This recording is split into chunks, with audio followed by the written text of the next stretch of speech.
Di seri kedua ini kita akan membahas troubleshoot generator bagian prosedur pengujian.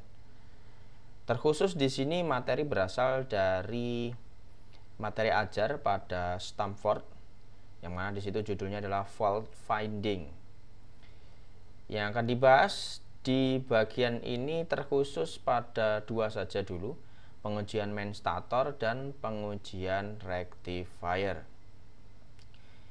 Untuk pengujian yang lainnya akan dibahas pada seri ketiga. Basic machinery, basic machine and circuitry atau sirkuitnya adalah sebagai berikut. Kita sudah belajar bagaimana susunannya, bagian komponen-komponennya dari mulai bagian paling belakang PMG, ada bagian generator exciter di bagian depannya, kemudian satu paket ada rotating rectifier, yang kemudian paling depan paling utama adalah bagian generator utama. Sirkuitnya adalah sebagai berikut. Untuk prinsip kerja silahkan kunjungi link yang sudah diberikan di bagian deskripsi. Nah, di sini fault finding atau mencari kesalahan dapat disederhanakan dengan memisah area generator menjadi 3 tempat pengujian. Yang pertama ada gulungan utama dan rotating rectifier. Kemudian yang kedua ada modul AVR. Yang ketiga ada PMG kalau tersedia, karena ada tipe generator brushless yang tidak menggunakan PMG. Pastikan generator aman dijalankan dengan cara mengecek insulasinya. Jadi sebelum kita bekerja, kita melakukan pengecekan, terutama pengecekan bagian bertegangan, maka di situ kita diwajibkan untuk mengecek aman atau tidaknya sisi insulasinya. Fault finding tool ada beberapa, diantaranya multimeter, insulation tester yang kemarin sudah dibahas untuk apa, clamp meter, ini sebenarnya bisa juga untuk menggantikan multimeter. Biasanya clamp meter atau tang ampere ini fiturnya lebih lengkap. Ada ohm meternya, volt meter, terus kemudian ampere meter, AC maupun DC. Kemudian ada micro ohm meter atau bisa juga pakai milli ohm meter. Jangan pakai ohm meter biasa. Pada beberapa generator, pada beberapa gulungan di situ nilai resistansinya sangat rendah, lebih rendah dari 1 ohm. Nah, itu agak sulit pembacaannya kalau hanya pakai multimeter biasa. Dan pastinya akan ada butuh common tool atau peralatan umum seperti obeng, terus kunci pas, kunci ring, dan keluarganya. Pengujian insulasi main stator di sini pada terminal outgoing. Pengujian insulasi di sini pertama lepaskan kabel AVR dari terminal yang terhubung ke terminal yang mau kita ukur, terutama di sini pastinya 678 yang ke AVR. Ini AVR Stamford ya. Kemudian lepaskan koneksi netral dari grounding dan cek terminal stator dengan ground. Jadi terminal ini UVW ataupun netral nanti dicek dengan ground. Seharusnya di situ kalau normal dia nilainya sangat tinggi antara terminal dengan ground. Minimal ini 1 mega ohm. Mereka menyatakan 1 mega ohm itu ya cukup aman sebenarnya, tapi ada beberapa yang bilang minimal 3 mega ohm. Jadi kalau sudah mendekati 2 angka itu sebenarnya kalau ada waktu, kesempatan dan biaya, maka perlu untuk dilakukan sirlak ulang. Jika di bawah nilai 1 mega ohm, maka coba dikeringkan gulungannya. Bukan pakai tisu ataupun handuk ya, tapi biasanya dipanaskan, diterik matahari, atau bisa disorot pakai lampu. Nah, seperti itu. Kemudian ini untuk pengujian gulungan generator. Pertama ini adalah metode tes memberikan eksitasi terpisah menggunakan baterai 12 volt. Seperti apa rangkaiannya? Kurang lebih rangkaiannya adalah seperti ini. Berarti ini AVR-nya tidak dipakai. Betul, AVR-nya diistirahatkan dulu, nggak perlu dibongkar ya. Yang penting kabelnya saja dilepas. Kemudian di bagian terminal yang terhubung dengan exciter stator dihubungkan dengan baterai. 12 volt biasanya sudah cukup. Tapi kalau biar yakin lagi, pastikan lihat manual booknya. Entah itu generatornya merek McAlty, Leroy Somer ataupun Stamford. Kemudian hubungkan ini sudah, periksa semua koneksi dan pastikan aman sebelum running. Nyalakan genset dan pastikan RPM nominal toleransinya 4% dan periksa tegangan outgoing di terminal saat kondisi tanpa beban. Jadi di terminal itu berapa nilainya nanti setelah di running. Pemeriksaan tegangan biasanya secara prosedurnya itu pertama line to line dulu menggunakan multimeter. Pakai multimeter di posisi volt. AC pastikan, jangan yang DC, nanti biasanya nggak kebaca kalau DC. Kemudian tegangan seharusnya seimbang, toleransinya 1%. Ngitungnya bagaimana? Ini kalau 3 kali pengukuran, nilainya pasti ada 3 ya, dimana ada nilai tertinggi V max dikurangi V average atau rata-ratanya dibagi average kali 100, nanti ketemu berapa persen. Jika hasilnya seperti di atas, maka gulungan dan diodanya adalah oke. Jika tegangan tidak seimbang, ini mengindikasikan ada masalah pada gulungan main stator. Poin pertama contohnya ada pada ukuran ini. Kalau untuk gulungan yang beredar di Indonesia, harusnya ketika diberi 12 volt nilainya adalah 380 volt plus minus 10%. Jadi kalau nilainya contohnya 400 ini masih oke. Jika tegangan tidak seimbang, nah tidak seimbang ya misalnya 380, kemudian ada yang 400, ada yang 415, nah itu lebih dari 1%. Itu kesalahan di mana? Kesalahan pasti ada di main stator. Kemudian pastikan semua koneksi eksternal lepas dari generator, karena bisa jadi ada beban yang masih terpasang. Maka diyakinkan dulu pasti sudah lepas. Kalau memang sudah lepas tapi ternyata masih ada ketidakseimbangan, berarti memang main statornya yang rusak. Bisa jadi digulung ulang atau hanya sekedar sirlak lagi. Nah, untuk kerusakan di stator utama atau main stator itu gejalanya apa? Biasanya tegangan keluaran tidak seimbang. Ketika dieksitasi secara terpisah dengan baterai, seperti tadi, mesin akan tampak terbebani. Jadi seolah-olah seperti ada pengereman, karena memang terbebani. Hal ini disebabkan oleh arus hubung singkat pada kebocoran belitan. Jika generator dijalankan dalam waktu singkat, area gangguan pada area lilitan akan menjadi sangat panas. Hal ini dapat dideteksi dengan tangan saja, udah cukup, nggak perlu pakai termogan dan lain-lain. Atau dari isolasi yang terbakar, ini bau aromanya ya. Gulungan stator utama akan memerlukan perbaikan atau pergantian. Seperti itu kalau misalkan main statornya mengalami kerusakan. Setelah main stator, kita lanjut ke pengujian rotating rectifier, yang dia itu lokasinya ada di bagian agak belakang, bukan paling belakang ya, di agak belakang. Terus kemudian tadi udah ada gambarnya, coba kita ulangi lagi ya, seperti ini. Di bagian bawah belakang ini kita buka covernya, nanti kita akan melihat ada komponen seperti ini penggambarannya. Nah, di sini untuk melakukan pengujian dioda kita harus menghentikan generator set, jangan sampai running karena ini harus berhenti memang.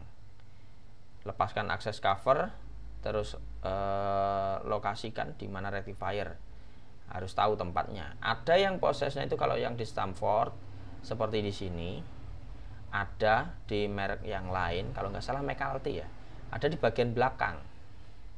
Nah, nggak perlu bahasa Jawanya itu apa ya, rogoh-rogoh lah ya tangannya. Kalau bagian belakang tinggal dibuka covernya udah kelihatan semua, mudah pengecekannya. Nah, untuk lokasi sudah ditemukan. Kemudian kalau dioda itu rusak, apa aja sih gejalanya? Yang pertama, tegangan akan rendah ketika proses pengujian dengan baterai 12 volt. Jadi kalau pakai AVR seolah-olah tanpa beban itu normal. Tapi kalau diberi 12 volt tanpa AVR, nah di situ akan kelihatan tegangannya biasanya rendah. Kalau pada sistem self excited atau non PMG mungkin tidak muncul tegangan saat dijalankan. Ya tergantung kerusakan diodanya ya. Kalau sistem AVR PMG itu dapat trip berulang kali karena ada proteksi current over excitation. Ada materi untuk MX321 Stamford AVR, silahkan diklik. Ketika beban diaplikasikan, kalau pas no load dia oke-oke saja, tegangannya rendah.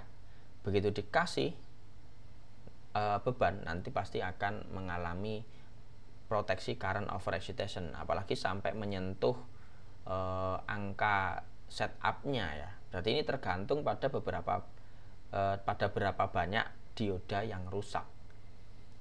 Dioda biasanya menjadi konslet ketika rusak. Konsletnya 2 dioda atau lebih dapat menyebabkan rotor exciter itu overheat. Kalau satu itu biasanya ya meningkat suhunya, tapi nggak sampai overheat itu. Tapi kalau 2 ya bisa gawat. Nah, kok bisa dia overheat? Nah, periksa lagi di bagian atau segmen 1 tentang troubleshoot, linknya ada di bawah. Nah, di situ sudah dibahas kalau misalkan ada konsleting pada dioda efeknya seperti apa. Ada kebalik diodanya atau mungkin ada open diodanya, itu efeknya seperti apa ada di situ. Kalau open dia nggak akan overheat insya Allah. Kalau dia itu tertutup atau short biasanya akan menyebabkan overheat. Dioda konslet kadang-kadang dapat melelehkan terminal soldernya. Nah, kalau udah lepas leleh itu ya, itu nanti pasti akan ada sesuatu yang lain pada generator itu. Selalu nonaktifkan mesin sepenuhnya sebelum bekerja di dalam generator. Nah, ini kalau mau buka-buka, nonaktifkan mesin, kalau ada safety switch-nya, pastikan kondisi off, dikunci. Terus kemudian ada label untuk penanda, saya lupa namanya, nanti sampaikan di kolom komentar ya, label penanda kalau sedang maintenance itu namanya apa. Nah, pengujian rotating rectifier tadi lokasinya sudah. Nah, ini wujud kalau dilihat dari sisi depannya. Ini shaftnya. Nah, ini exciter rotor. Ada kabel warna hitam yang di sebelah tepi di sini adalah kabel dari exciter rotor yang harusnya nyambung ke rotating rectifier atau dioda 6 ini. Ini harus dilepas dulu supaya nanti saat pengukuran tidak mengukur kumparan exciter rotor. Kalau dia terhubung nanti bisa malah mengukur exciter rotor, nilainya tidak sesuai dengan standar pastinya nanti. Jadi kita tidak bisa menentukan dioda itu sehat atau sedang sakit. Berikut ini untuk pengukuran. Jadi di bagian seperti melengkung ini plat ya. Di ini ada 1, 2, 3, 4, 5, 6 ada dioda. 3 yang panahnya ke atas, 3 panahnya ke bawah. Ya, panahnya ke atas itu bodinya itu sama-sama terhubung. Bodi dioda 1, 2, 3 dia terhubung oleh plat ini. Nah, untuk pengetesan satu dioda saja itu pastikan di sini pakai multimeter posisinya pengukuran dioda. Kalau di tipe Sanwa CD800 posisi ohm, tekan tombol select sampai muncul simbol dioda. Nah, nanti diberikan forward bias. Forward bias seperti apa? Ya, nanti silahkan cek forward bias itu apa ya. Contoh di sini, di bagian bawah ini adalah katoda, kasih yang warna merah. Yang ujung di sini katoda, anoda, ini katoda, dia diberi warna hitam coloknya. Maka di situ forward bias harusnya nilainya menunjukkan angka berapa volt tegangan tembusnya. Gitu. Kalau dibalik, yang merah ada di dapat ujung ini, yang hitam dia dapat bagian bawahnya atau platnya ini, dia harusnya OL. Kalau seperti di gambar ini berarti dioda ini sehat walafiat. Tapi kalau dia ditemukan ada kemungkinan lain, misalkan dibolak-balik coloknya hasilnya sama, entah itu mendekati 0 atau mungkin nilainya 0,5 sama gitu ya, atau mungkin berbeda nilainya, tidak ada satu posisi yang OL, berarti dioda itu bocor atau konslet. Tapi kalau misalkan dia itu ketemu OL semua, cek dulu apakah kabelnya ini terhubung dengan baik atau tidak. Kalau memang terhubung, dicek ohmmeternya antara ini titik pengukuran dengan ujungnya ini, maka di situ dinyatakan bahwa diodanya putus karena OL gitu ya. Itu. Dan selanjutnya pengukuran varistor, karena ada kerusakan juga pada varistor. Yang gejalanya itu kalau dia rusak biasanya menyebabkan perangkat mengalami konslet. Varistor seringkali gagal secara katastrofik, dalam arti di sini sering meledak ya. Kalau misalkan terjadi kegagalan karena ada surja gitu terus terlalu besar, dia bisa gagal meledak. Pada sistem AVR self-excited atau non-PMG, varistor itu hubung singkat dan mencegah peningkatan tegangan pada penyalaan awal. Nah, ini kalau self-excited. Begitu proses pembangkitan, karena di sini konslet varistornya, maka di situ nanti tegangan outputnya jadi tidak bisa meningkat. Itu bisa jadi malah 0, gitu kan. Tapi kalau pada bagian PMG dapat membuat sirkuit varistor, dapat membuka sirkuit varistor setelah kegagalan. Dan di mana biasanya kalau sistem AVR di PMG itu, kalau generator itu nggak pakai varistor, ya generator itu bisa berfungsi normal. Makanya perlu pemeriksaan visual juga. Begitu diperiksa varistornya itu masih ada apa enggak, ada serpihan di bawah generator atau tidak, ada gejala terbakar atau tidak, makanya perlu cek visual. Jika varistor rusak, semua dioda juga harus diganti sekalian kan, bongkar gitu. Terus ya mungkin ini bahasa marketing juga ya, maka kalau bisa memang harusnya diganti daripada merusak sistem yang lain gitu. Pengukuran varistor caranya di sini, kalau misalkan ketemu dengan tipe varistor yang cuma satu ekor, dan ini nempel di 2 titik ini, atau ada yang pakai 2, ini 2 dia di paralel. Nah, pengecekannya adalah pada 2 kakinya ini, pada 2 kaki varistor. Kalau yang ini kanan dan kiri, ini atas dan bawah. Nah, di situ ditunjukkan pada materi training itu varistor harus membaca OL di kedua arah, tidak memiliki polaritas. Atau kalau misalkan di materi lain itu nilainya bisa ratusan mega ohm, kalau misalkan terbaca itu harus di atas 100 mega ohm. Nah, varistor yang rusak biasanya kan mengalami konsleting. Begitu diukur di sini ada nilai di bawah ukuran mega ohm, bisa jadi malah cuma 0. Seperti itu kalau mengalami kerusakan. Biasanya sih kalau dari visual bisa kita tentukan ternyata itu rusak gitu, ada semacam pecah gitu ya. Apa setelah ini? Setelah melakukan pemeriksaan yang sudah disebutkan tadi, setelah mengganti dioda atau varistor, kalau misalkan rusak, sambungkan kembali baterai, jalankan generator pada kecepatan nominal dan periksa kembali tegangan output. Kalau tegangannya itu dalam jumlah 10% dari nominal, kesalahan sekarang telah diperbaiki.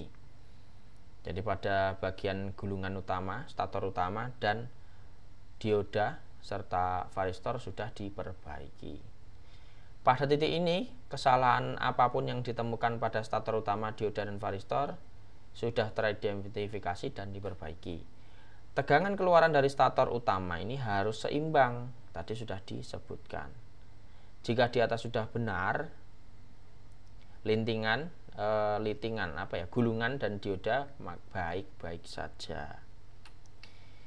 Tapi kalau tegangan keluaran masih terbaca rendah, lebih dari 10% di bawah nominal, ini menunjukkan ada kesalahan pada salah satu belitan eksitasi di sini.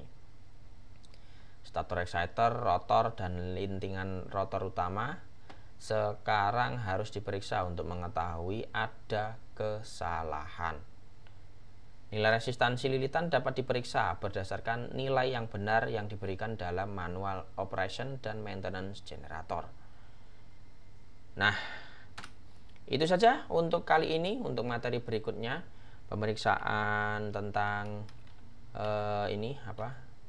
pengujian exciter stator, main rotor, magnet sisa, AVR, dan PMG, kita akan bahas pada sesi ketiga. Oke, rekan-rekan semua, terima kasih atas perhatiannya, semoga bermanfaat dan sampai jumpa pada video berikutnya.